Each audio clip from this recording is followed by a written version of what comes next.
Why giving sugar to cancer cells could actually save you. That might sound strange, even dangerous, doesn't it? After all, most of what we hear about cancer and sugar is about how harmful it is, about how cancer cells love sugar and grow faster because of it. But here's something that just might make you stop and think, what if you could use that hunger against the cancer itself? That's exactly what more and more people around the world have been discovering with a simple mixture you can make at home: baking soda and honey. Margaret, a 72-year-old woman from Ohio, heard about it through a neighbor. She had just come home from another doctor's appointment feeling overwhelmed and a little hopeless.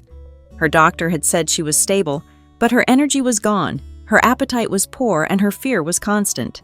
Her neighbor came by one afternoon, set a small jar on her kitchen table, and told her, "Try this. It won't hurt you, and it just might help." Margaret was skeptical, of course, but a week later she felt a little better. A month later, her doctor was surprised at how good her blood work looked. Let's talk about how this simple idea works and why it's not as crazy as it sounds.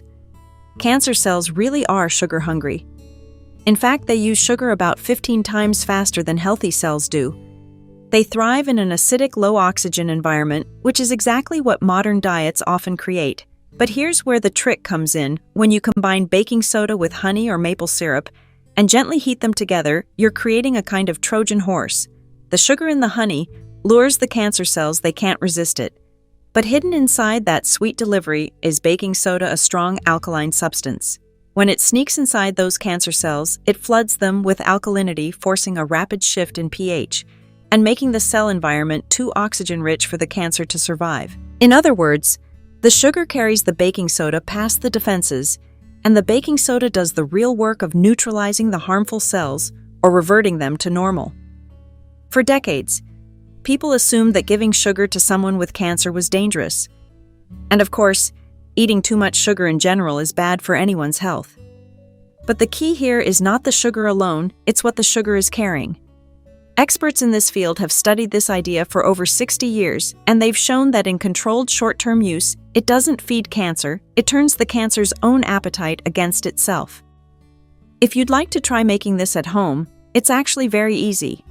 You only need 2 ingredients: regular baking soda and honey, or you can use pure maple syrup instead of honey if you prefer. Use good quality natural honey when possible, and don't use any blended or artificial syrup products. The ratio is simple: 1 teaspoon of baking soda for every 1 tablespoon of honey. That means you're mixing them in a 1-to-3 ratio. To make enough for about a week, you could mix 4 teaspoons of baking soda with 4 tablespoons of honey. Put both ingredients in a small saucepan and stir them together over low heat. Heat it gently, never on high, for about 5 to 10 minutes. Don't let it boil or scorch. When it's well blended and slightly runny, pour it into a small jar and let it cool. Do not store it in the refrigerator.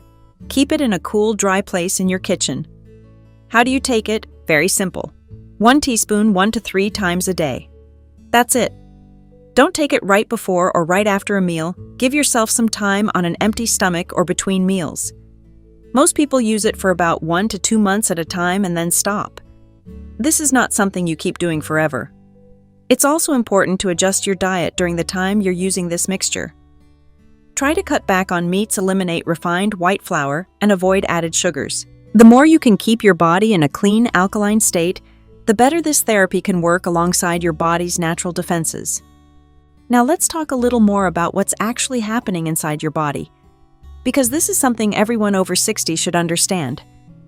Our bodies work best when they're slightly alkaline and full of oxygen. But as we age, years of processed foods, stress, and sedentary habits can make our internal environment more acidic and less oxygenated. That's the perfect breeding ground for problems like cancer to take root. By introducing an alkaline substance like baking soda into the body and getting it directly into the most vulnerable cells, you can help restore balance. Cancer cells don't tolerate oxygen well, and they struggle to survive when the pH around them rises. That's why this simple trick can be so powerful. Margaret from Ohio was surprised at how quickly she started feeling better.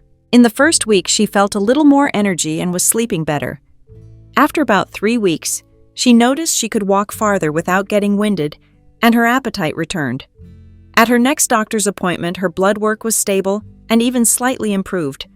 Of course, she continued to see her doctor and follow medical advice, but she said she felt like she finally had some control back, like she was fighting for herself instead of just waiting and worrying.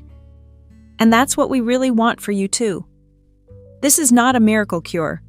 This is not a substitute for medical care. Always talk with your doctor before you start anything new, especially if you're on medications or have other health conditions. But this is one more tool you can consider adding to your fight for your health, one more way to feel empowered and proactive no matter your age. It's a simple recipe you can make in 10 minutes with things you already have in your pantry. It's gentle, inexpensive, and for many, it's given them hope at a time when they felt like they had none. So if you or someone you love is facing cancer or just wants to try a natural way to support their health, why not give it a try? Talk to your doctor, make the mixture, and see how your body responds. The most important thing you can do is to keep moving forward, one small step at a time, with hope and with knowledge. You deserve that. If you found this information helpful today, we hope you'll share it with someone you care about. You never know who might need to hear this message of hope right now. And remember, no matter your age, no matter your health, you always have the power to make choices that bring you closer to feeling good again. Take care of yourself. You're worth it.